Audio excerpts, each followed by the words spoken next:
Okay, folks, no horrible derivations today, mostly definitions and properties, and what we will be doing is a fairly basic introduction to statistics. You are all exposed to various statistical estimates on a daily basis. If you read the newspapers and watch the television, you will see things like the average this and the median that, and the probability of something happening that, you know, if you read the Daily Mail, almost anything causes cancer if you eat too much of it. Or if you read the Mirror, you know, it will inform you that if you don't drink and don't smoke and don't eat any roast meats, you can significantly prolong your miserable existence and such things, right? So there are statistical estimates, particularly now in the election time, that, you know, he's promised that but haven't delivered, or the national average something has crashed, and then of course somebody else will come with some other statistics demonstrating that no, it hasn't crashed. And so to quote one of the best prime ministers this country's ever had, Benjamin Disraeli, he said, "There's lies, damn lies, and statistics." And so the topic of today's lecture is statistics. Before we go into it, I need to introduce you to one type of plots that you will be seeing time and again when we deal with it. And that's called a histogram. So to introduce it, imagine that we are on a school trip. And we are charged with measuring the distribution of, I don't know, dog tails in the neighborhood. And so we go around and we catch all the doggies and we measure the tails, and then we divide them into statistical bins. So there are dogs with the tail lengths between 0 and 5 centimeters, and there are dogs with tails between 6 and 10, and then 11 to 15, and then 16 to 20 centimeters. And let's say we've measured a few, and if a dog has got a short tail, it goes in here. And let's say we found a couple more dogs with your standard tail, and perhaps fewer dogs with the longer tail, and just one really well-endowed dog with an extremely long tail. That's a way of presenting statistical data, and if we do it as a plot, it will be a plot that would relate the length of the tail in centimeters to the number of dogs that we have discovered with that particular tail. And let's say if we process a few thousand dogs, what will happen is we will accumulate the graph that looks like this. So there will be dogs with the distribution of tail lengths that would look something like this. And zeros somewhere here, and here we have 20 centimeters, and that's perhaps 5 dogs, and that's 10 dogs, and that's 15 dogs. And that simply means that in the statistical bin, as it is called, of the dogs with the tail of around 15 centimeters, there are 3 such dogs. So this plot is called a histogram. And you can see how it refers to almost anything we can realistically, statistically measure. If this is the household income, and that's the number of families, if that is the lifetime of an individual, and that's the number of such individuals, if that's the age of the individual in the population at any given time, and that's the number, so any sets of objects with some parameter can be represented on a histogram, where this is the number of individuals or objects with the value of a parameter, and that's the value of the corresponding parameter. Now, what we need to look at today are the various properties of such histograms. We would like to know what is the likeliest value. So the most probable value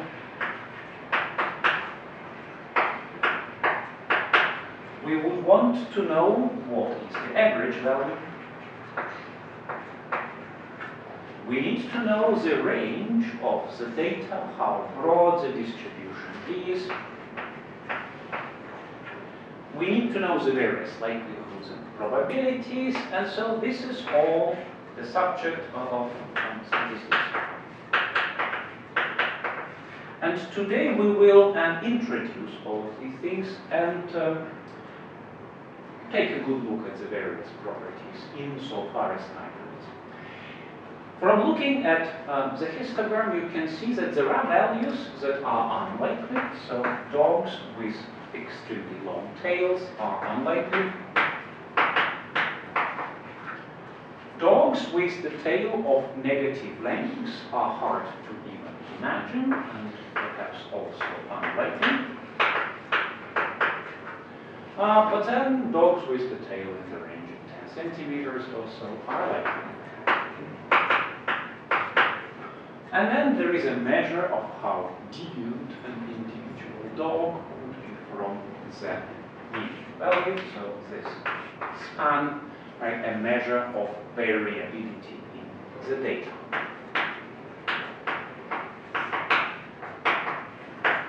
Okay, so let us start exploring all of these parameters, beginning with the measures of the average value and the likelihood. So the first parameter we will look at is the straight mean, which you have seen at school. And as the name suggests, this is just the average value.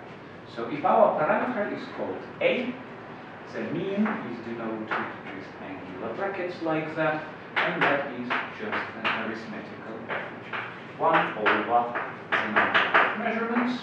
We have n measurements. We sum them all up and we divide it by the total number. And that is your income. Now, there is another relatively less frequently used measure, and that's called a median. And before I write the definition, well, perhaps I should first write the definition and then I should illustrate what this means. A median is the value, in this case the dog tail length, that has exactly 50% of the population or data set above and 50% below. So data point, value of A that has 50% of data above and 50% below. At first sight, it's not obvious what the difference is between the mean and the median, but let me illustrate that. The best parameter to use is UK household income statistics. I pulled it from the National Bureau of Statistics website. And if we plot this is the household income, and this is the number of families in the UK having the best. How do you find a median if there are an even number of values? Interpolate. So put the point in the middle. Okay. So essentially do the mean with that one point above. If there are even number of values, there can be 50% above and below. Yes. So take the value where that straight point is above.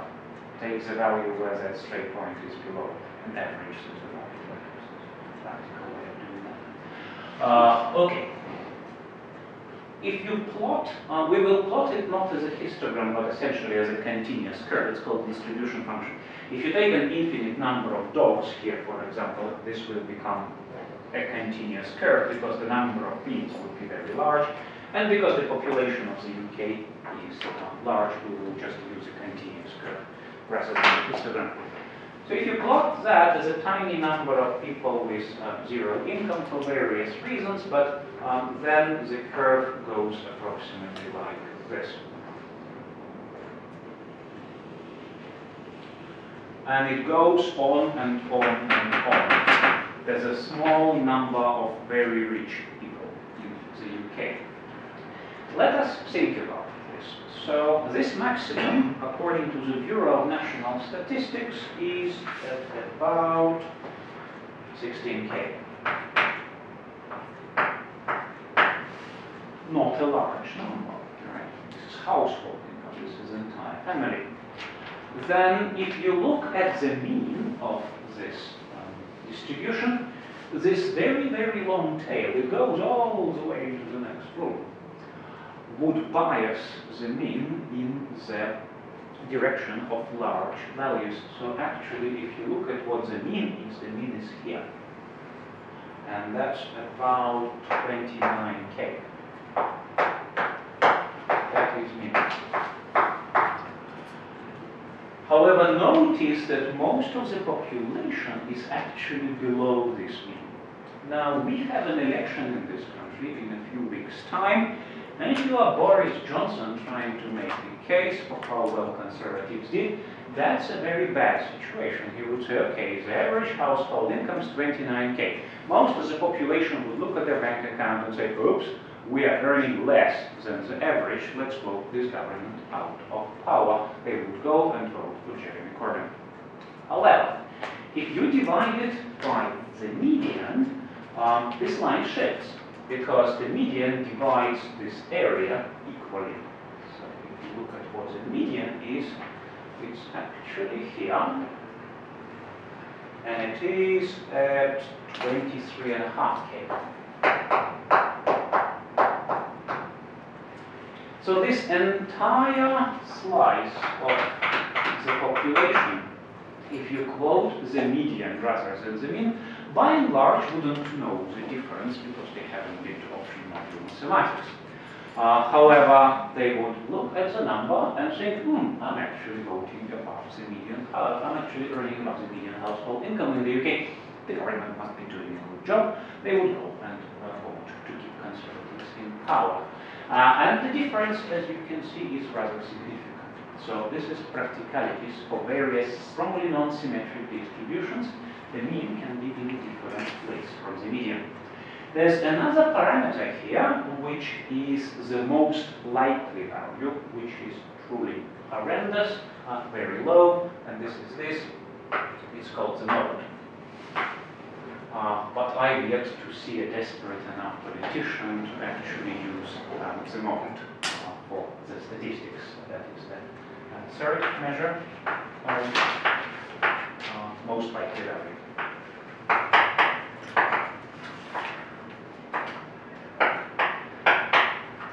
Interestingly, distributions can be multimodal if you have multiple peaks in that distribution function. And the example for that comes from chemistry. So let me give you an example of a multimodal distribution that is very real and consequential. That's a distribution of the masses of radioactive decay products in the fission of uranium-235. If we have 2, 3, 5 U, and it's being bombarded by neutrons, slow enough neutrons in the nuclear reactor, what you have there is fragments plus the average of about 2.5 more neutrons. So this nuclear reaction is self-sustaining because it produces more neutrons than it consumes the usual energy-producing reaction in your electric power plants. The interesting thing about this is if you look at the distribution of probabilities of those fragment masses, it looks like this. It has two maxima. One is at approximately 90 atomic mass units, so A and U, and the other at around 140 atomic mass units. That's probability of the fission product having that mass. This has practical consequences because around here there's one particular nasty isotope, iodine-131. If you remember your inorganic chemistry, you would remember what sort of elements reside in the mass range 90 and mass range 140. They're mostly things like metals with insoluble and non-volatile oxides. And so when a nuclear reactor blows up, as they occasionally do, and as fuel comes into contact with the atmosphere, those elements would simply very quickly oxidize and produce a theoretical, it's nice and volatile, non-soluble, and they just stay put. The problem with iodine, however, is this is volatile.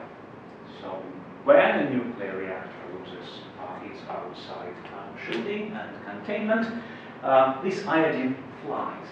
And you were not around when the nuclear power station blew up in Chernobyl in Russia, but I was. I was a 5-year-old kid.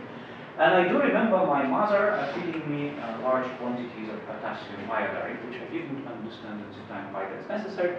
But it later turned out, as I was doing my chemistry degree, that the one place where iodine occurs in the body is the thyroid gland, which produces an iodine-containing hormone. And it's really good at absorbing iodine, and so if radioactive iodine gets in, it gets concentrated in your thyroid, it's beta-gamma radioactive. Game over, you don't have a thyroid. But of course, if you eat lots of natural iodine, it's possible to saturate the gland to a point where it doesn't absorb any more iodine, and so it's a competitive inhibition.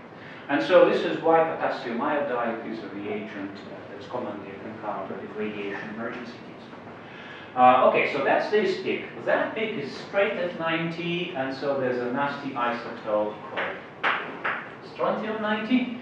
And if you look at the periodic table, it's a chemical relative of calcium, so it replaces calcium in the bones. It's also beta-gamma radioactive. And what do you have in bones? The bone marrow, the stuff that's responsible for blood creation and the immune system. If that thing ends up in your bones, the immune system shuts down. It's a common thing for radiation poisoning.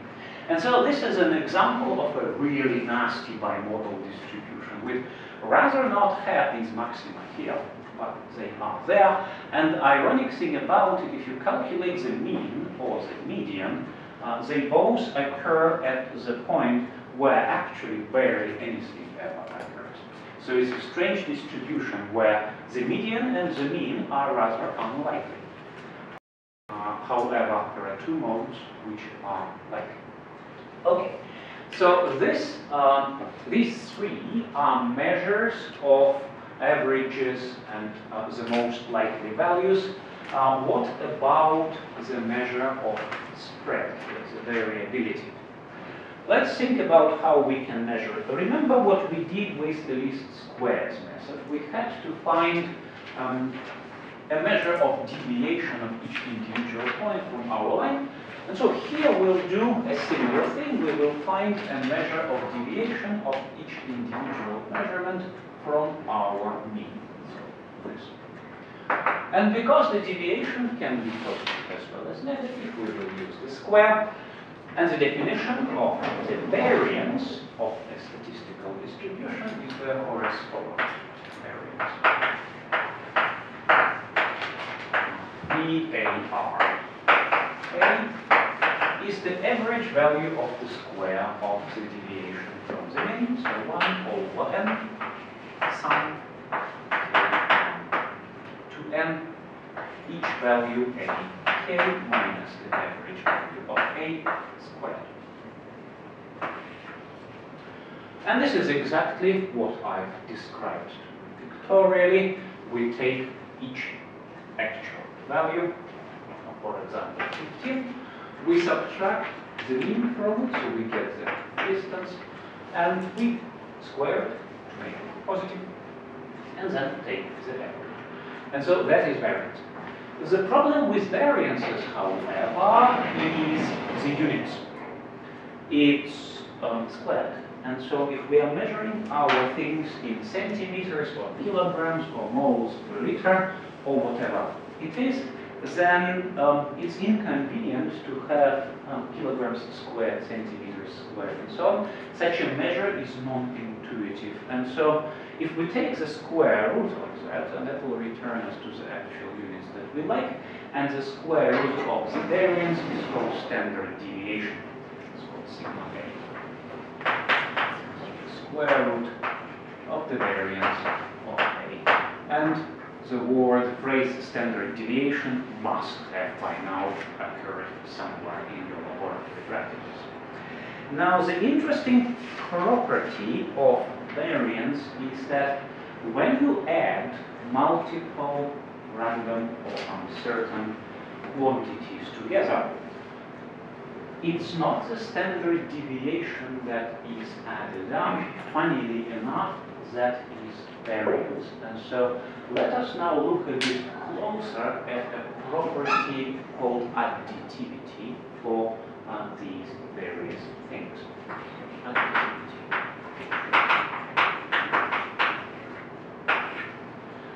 Let's say we would like to know the mean of a sum of two variables. So if we have A plus B, somewhere we just have to add two quantities up. What is the mean of this? Well, as per the definition, 1 over n sum n k 1 2n a n plus n. All our experimental measurements, we can split the sum 1 over n sum over k together plus 1 over n sum over k, and that's actually the average of A plus the average of B. So the means are additive. When you add two variables together, the mean value is just the sum of the two means, which kind of stands to reason. We've all had experiences with the averages.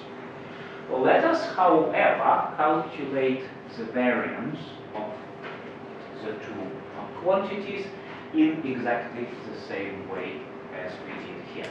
So first of all, I will transform this variance a little bit because this expression here is rather inconvenient, and there's actually a simpler expression for variance, which we will now derive as a preliminary to analyzing the additivity.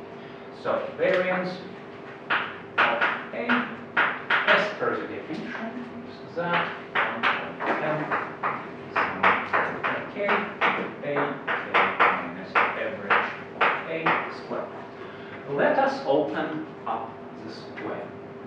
That is 1 over m sum over k, and then a k squared minus a k times the average of a, so 2 a k average of a, and then plus the average of a squared. Okay, let us split up the sum. So we have 1 over n sum over k, a k squared, minus 2 over n sum over k, a k average of a, plus 1 over n sum over k, a average. This is just the average squared. Have I missed something? Good. Yeah, okay. So this is just the average square. So the first term here is a squared average. First squared and then average. In here, the average value doesn't depend on k. We can take it out. And then the sum over ak over n is just another instance of the same average. So minus 2 a average plus, and this doesn't even depend on k, so this is simply a average squared plus a average squared plus a average squared n times. So this is just the average squared. Minus 2 average squares plus 1 average square, 1 of them cancels, and so a squared average is a average squared. A bit easier to use because of the logistics, really. You are not taking that sum, you are simply calculating the average values that you may already have, and then the average square and subtract the two. So slightly more convenient definition of variance. What this will also allow us to do now is to look at the additivity when we take the variance of A plus B. Variance of A plus B. Okay, well, as the name suggests, we now have a better definition for that. It is the average of the square, average A plus B squared, minus the square of the average, A plus B squared. Well, how to deal with this we already know, because we know that the mean is additive. So let us open the brackets here and then split this and open the brackets there. It will be the average of A squared plus 2AB plus B squared, and then minus average A plus average B squared. So I have opened up the brackets here and kept the averaging, and then I remembered that this was just the sum of the two averages, and so we have the sum of the two averages, but then the square still remains. Okay? This then, we can open up further.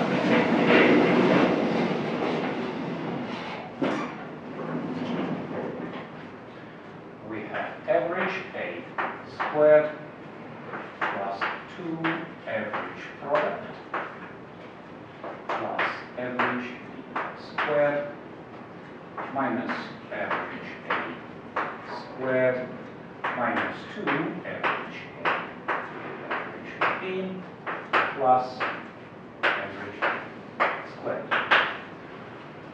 We now have two interesting options. One is the average of the product, and the other is the product of averages. I will not prove this statement rigorously, but I will simply remark that if A and B are completely statistically independent, or statistically independent A, B, the average of AB is the average of A times the average of B. And we will assume that they are statistically independent. So now we have, well, a few things can be grouped, a few things will cancel. So if this is average A times average B, then that cancels with this. And we now have A squared average minus A average squared plus B squared average minus B average squared, which is variance of A plus variance of B. This is counterintuitive because the dimension of the variance is the square, but when you add two random variables together, it is not their standard deviations that add up, it's their variances. So, and this we will focus on in more detail in the next lecture, but for example, if we have some variable x plus or minus sigma x, would often be quoted in your chemistry textbooks, and then some variable y plus or minus sigma y, where x is the measurement and sigma x is its standard deviation. When you have a sum x plus y plus or minus, what you must do is first convert these into variances, that is, you need to square them, whatever the definition in here. So you need sigma x squared plus sigma y squared square root. Convert the first standard deviation into variance, converts the second standard deviation into variance, because the variances are additive, add them up, and then take the resulting variance and convert it back into the standard deviation. So when you add these things, this is actually wrong in one command in the mathematics textbook, or as an extremely approximate. It tells you to add these directly, that is not correct. So you have to add them like this. And this holds true for statistically independent variables. Okay, now another important thing is so-called standard deviation of the mean. And this occurs time and again.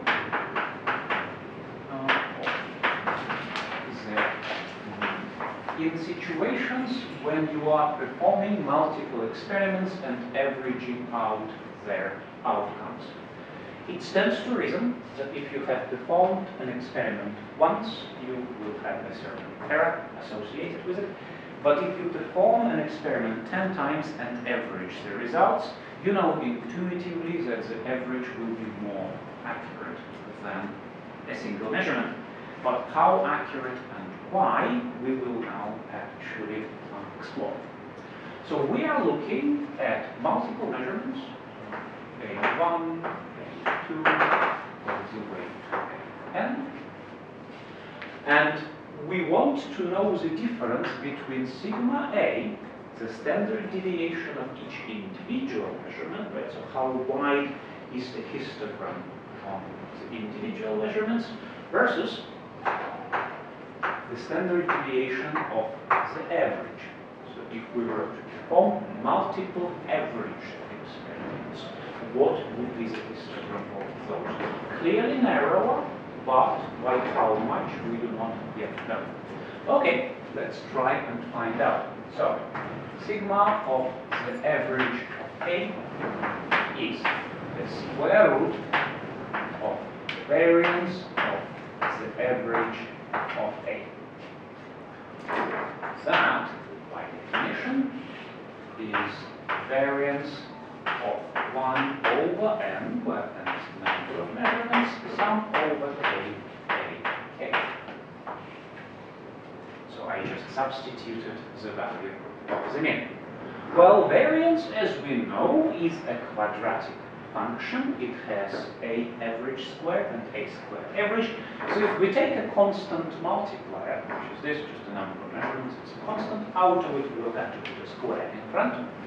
So that becomes root 1 over n squared variance of the sum over k, k. But we assume that the measurements are performed on identical systems in identical experiments, and so the variances of all AKs are exactly the same, so this is just n times the variance of A. So that is n variance of A divided by n squared. Take all the n's out of the root, 1 over root n root variance of A. But the variance of A squared is the standard deviation, and so this is sigma A over root n, which gives us a critically important relation which quantifies how much more precise we become when we average results of many measurements.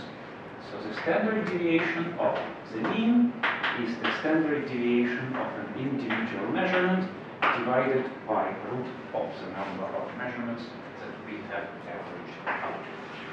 Notice the root.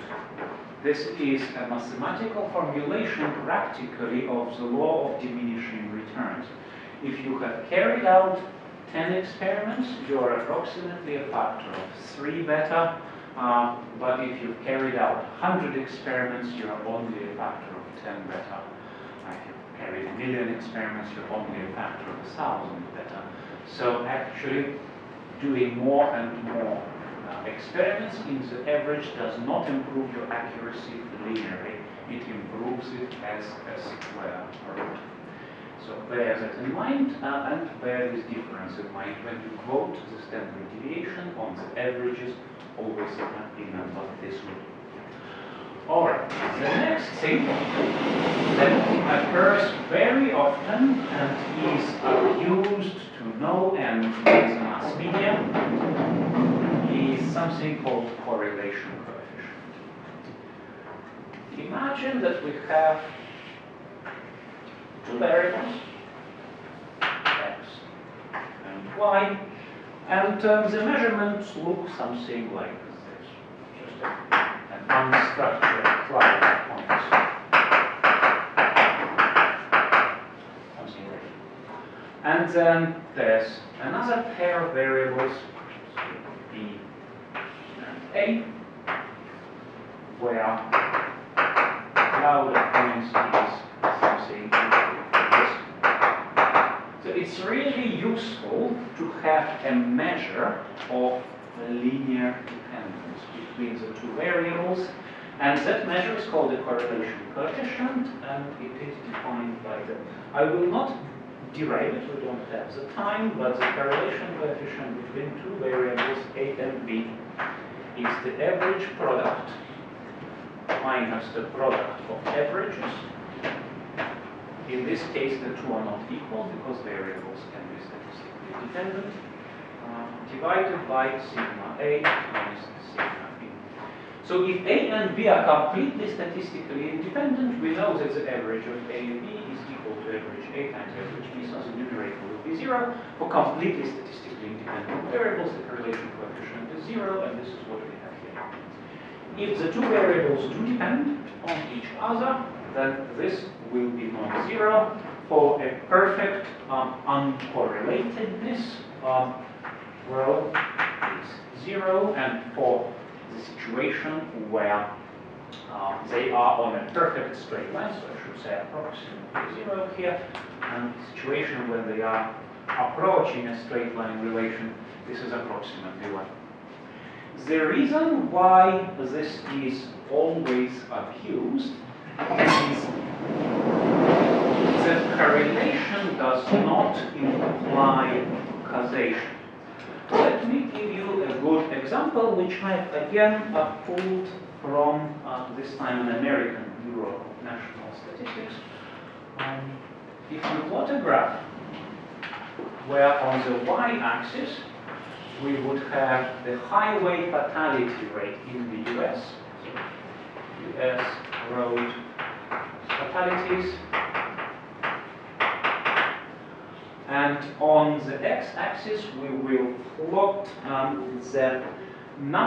the amount of fresh lemons that the United States imported from Mexico in tons. So the fatality rate per 1,000 is of the order of 16 to 14.8 here per year, and then the lemons go from 200 metric tons to 550 metric tons between the years of 1996 and 2000. If we plot that, it's actually an almost perfect linear relation. And what journalists are always tempted to do is to draw a line through this, saying, yay, that is a dependence. And if you were to draw the Daily Mail conclusions from this, you would realize that in order to further improve the road fatality statistics and make the roads safer, you need to import more lemons from Mexico. Clearly a nonsensical conclusion. The real reason, of course, here is economic growth between 96 and 2000, which both made the cars safer and allowed the US to import more lemons because they're yummy. Right? So there's a third factor that causes both of these independently, but they appear to be correlated, but they are not causing each other. Right? So correlation does not equal causation. And of course, this is all over the place in the media. here, you would have some factor A and some circumstance B where the incidences appear to be correlated like this, and then the newspapers would draw to them obvious conclusion, which is simply untrue because there's some external factor C which independently causes both, and therefore of course A and B co-occur, but in order to cause more B, doing more A is not likely to help. You really should be doing more C. So the practical example of that, if you look, if you watch a lot of BBC, you will have multiple things that they're concerned about. For example, wealth. And then you would have things like educational attainment, so success. And you would have health.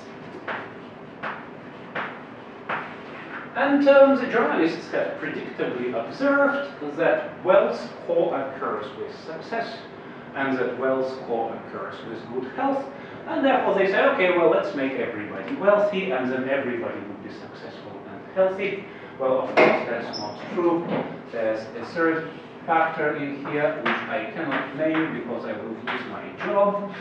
It's a three-letter abbreviation, which independently causes all three.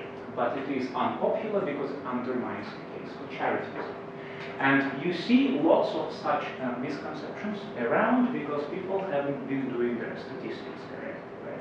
So correlation is not causation, and there are usually independent factors, third factors, that cause the observed phenomenon, but then attempts to link these are, of course, then strongly suspected. Okay, now the summary of what I have to say today is we haven't really looked at much by way of doing all of this. These are the workshops for you, but we've introduced and we looked through basic properties like additivity and behavior under averaging of multiple independent experiments. So in statistics, the key quantity that you have is a histogram, and it represents the frequency of occurrence of every value of your parameter in the population or the data set or the sample or the beaker, doesn't matter. And it has multiple empirical characteristics. So there are the likely values, there are the unlikely values, there's the width of the distribution, there's the range of the distribution, and so on. The most frequently used one in physical sciences is the mean. In politics is the median, and occasionally mode becomes important. The measure of the width of this distribution is variance, computed like that, or actually preferably like this. And then a counterintuitive property that it is not the standard deviation, which has the same dimensionality as additive upon addition of two variables. It's actually the variance. So if you are quoted a plus minus standard deviation, you need to square the standard deviations, add up the squares, and then take a square root, and that returns you into it gives you the uncertainty of your sum or the difference.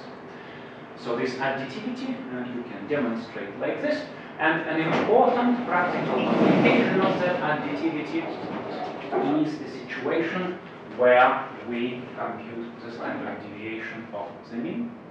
After we go through the mathematics, we realize that if our individual measurement has uncertainty sigma A, then the average of n measurements would have the uncertainty sigma A divided by root n, and the presence of this root is very important because beyond some point it becomes unreasonable to actually continue averaging. If you've been averaging your experiment for a year, if you were to average it for a further year, your improvement will not be a factor of 2, but only a factor of root 2. You will see that a lot in spectroscopy.